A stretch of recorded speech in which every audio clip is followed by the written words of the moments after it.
obviously it sounds great to talk about common prayer and to talk about common mission. This is something that is sort of intuitively good for the church to pursue. What is not always intuitive is how we press into that. And I'm wondering if you might comment on how clergy in the Diocese of Tennessee in particular, and our lay people as well, might press into some upcoming opportunities that we have for both common prayer and common mission. Well, this one is it's a simple one because it can begin with something as basic as taking somebody out to lunch.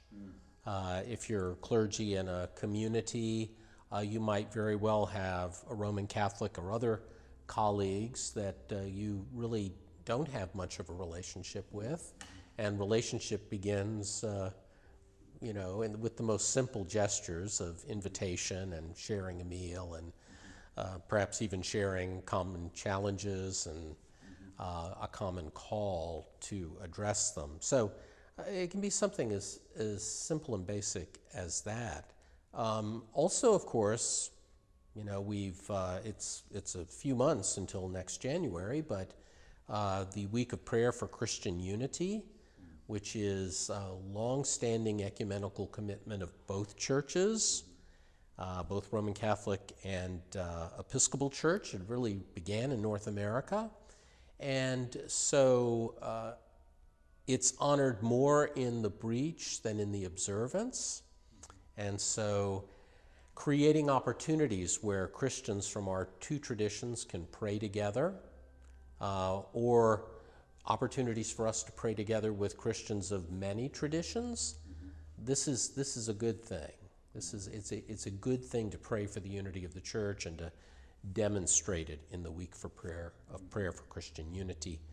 Of course, there is our evensong at Pentecost that both bishops, Diocese of Nashville, Bishop Choby, and also myself, Diocese of Tennessee, we've committed to being a part of this Pentecost evensong. What a wonderful occasion for Christians as we remember the great mission that we've been given on the day of Pentecost, sometimes called the birthday of the church. What a wonderful occasion for us to join together as our two traditions, to join in common prayer. And one of the exciting things about that liturgy as well, which we'll be holding on the Feast of Pentecost, is that we'll have sisters from the Dominican community here in Nashville. We hope to have parishioners from around both dioceses. And I'm really interested and excited about the opportunity to, beyond this ecumenical evensong, to press into common mission. And I know that we're prayerfully discerning some ways in which a common mission might be tethered to this liturgy itself. And so be looking for more information around that. But I think it's going to be an amazing opportunity for us to come together to practice receptive ecumenism, or ecumenism of wounded hands, and to do so in the presence of our Lord in a context of worship. And so it sounds like a glorious opportunity to me. Yeah, I'm sure that we will be able to find places of common mission in our two churches.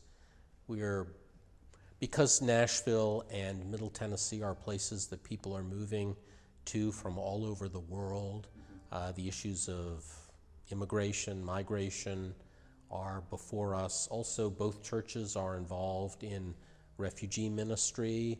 Again, an area of common endeavor as we think about binding the wounds of the world back up together. That's right. Speaking of which, could we see your Lampedusa cross? Hey, yes. It's a beautiful piece that you have. A little show and tell. Here we go. This is the Lampedusa cross. And we'll do a kind of, it has a back as well. And it's been signed by the artist, I think. There we go, right there. I can't make out his name. But in any case, this is made from the wood, from the wreckage of the boats that washes ashore on Lampedusa.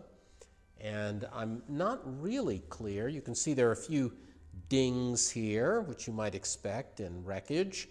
I'm not exactly sure whether the artist added the paint or not, but this is from the wood of Lampedusa. Well, yeah, thank you so much for bringing this today. And of course, we might consider how we'll attach the Evensong liturgy to a common mission. I suspect that it'll have something to do with refugee ministry.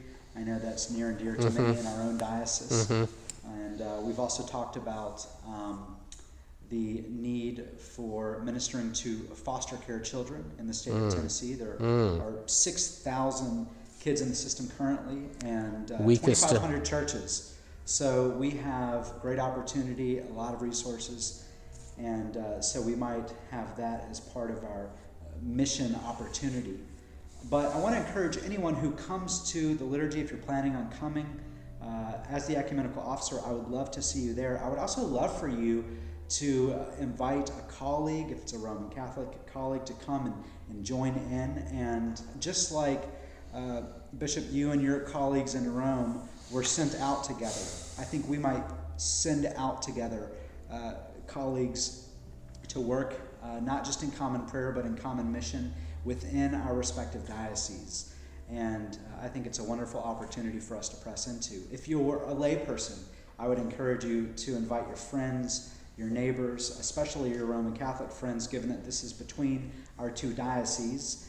And I think it's an amazing opportunity to prayerfully discern how those relationships might open up and might lead towards God's will being done here on earth as it is in heaven. And so certainly something for us to be prayerful about.